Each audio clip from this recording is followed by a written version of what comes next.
ताजा मामला 30,000 कोर्ट में देखने को मिला, जहां दिल्ली सरकार के द्वारा उपराज्यपाल की सहमति से एक आदेश जारी किया गया था, जिसमें कहा गया था कि पुलिस के अधिकारी कोर्ट में पेश न होकर थाने से ही गवाही कर सकते हैं। अब उन्हें फिजिकल कोर्ट में पेश होने की जरूरत नहीं पड़ेगी। जैसे ही आदेश आया तो वकीलों ने इसका विरोध किया और कहा, जब गवाह को कोर्ट में पेश ही नहीं किया जाएगा तो न्याय कैसे होगा। और दिल्ली सरकार के उपराज्यपाल के इस आदेश पर ही सवाल उठा दिया और अपनी मांगों को लेकर 30,000 कोर्ट के सभी वकील हड़ताल पर बैठ गए। तो वहीं वकीलों का कहना है कि इस आदेश से आम जनता को न्याय नहीं मिल पाएगा और इसमें पुलिस की मनमानी चलेगी। इससे पुलिस की तानाशाही को बढ़ावा मिलेगा और वे अपनी मनमानी करेंगे। हम इसके खिलाफ हैं। अगर हमारी मांगे नहीं मानी जाती तो अभी तक की लड़ाई कोर्ट में है। हमारा मकसद है जनता को सही न्याय मिले और किसी तरह का कोई पक्षपात ना हो। जैसी आज क्या मामला है जो 30,000 कोर्ट में हड़ताल है और पूरा रोड भी जाम कर?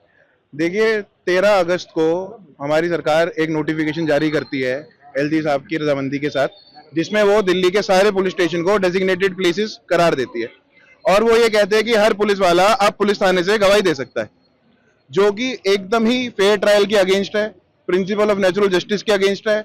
इससे कभी जीवन में फेयर ट्रायल चल नहीं पाएगा। और ये खाली वकीलों की दिक्कत नहीं है, ये कानून सबके ऊपर बराबर लागू होगा। हर इंसान को उससे उतनी ही दिक्कत होगी जितनी वकीलों को होगी। जितना हमें केस लड़ने में दिक्कत होगी, उतना उस इंसान को सजा जब मिलेगी, जब उसे झूठे तथ्यों के ऊपर कन्विक्ट करा जाएगा, उस व्यक्ति को भी उन्हीं सब चीजों से गुजरना पड़ेगा।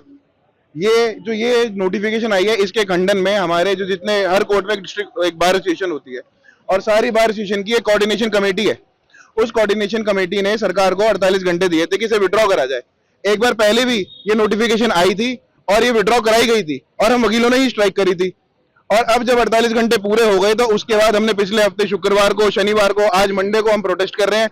अब स्ट्राइक के साथ प्रोटेस्ट हम सड़कों पे भी लेके आए हैं और इस चीज को हम आगे एक आक्रामक रूप देंगे। इसको रावत साहब, इससे न्याय प्रणाली पे कितना फर्क पड़ेगा? सर, इस पे एक तो कन्विक्शन रेट बढ़ेंगे, बहुत ज्यादा इस पे कन्विक्शन रेट बढ़ेंगे। अगर आप इसको इस तरह से समझो कि आप एग्जाम में बैठे हो, ओपन बुक एग्जाम हो रहा है, तो अब आपके पास होने के कितने प्रतिशत चांस है? पूरे चांस है, आप पूरे ही नंबर ले आओगे जब सारे सवालों के जवाब आपके पास ही हैं। आपने बनाई है एफआईआर, आप उसकी चार्जशीट आपने दाखिल करी और पीछे लिए भी खड़े हो। जो इंसान झूठ बोलते उसे बार बार रटना तो पड़ता है। आर्ट ऑफ क्रॉस एग्जामिनेशन ही ये है कि जो इन्वेस्टिगेशन में कमियां हैं उनको बाहर निकाल के लाना। जो ये झूठा प्लेस ऑफ अरेस्ट दिखा देते हैं, जो ये प्लांटेड रिकवरी दिखा देते हैं, जो ये इंटरेस्टेड विटनेस दिखा देते हैं, जो इनकी कॉन्ट्रडिक्शंस आती हैं, ये सारी चीजें एक फेयर ट्रायल में कोर्ट में जज के आगे तो निकल के आएंगी, जज साहब के आगे। अगर ये सब कुछ घर बैठे ही हो जाएगा तो एक्यूज की गवाही घर से करा दो, ये कोर्ट को ताला लगा दो, उसकी जरूरत क्या रह गई फिर? इससे ये फर्क पड़ेगा सर।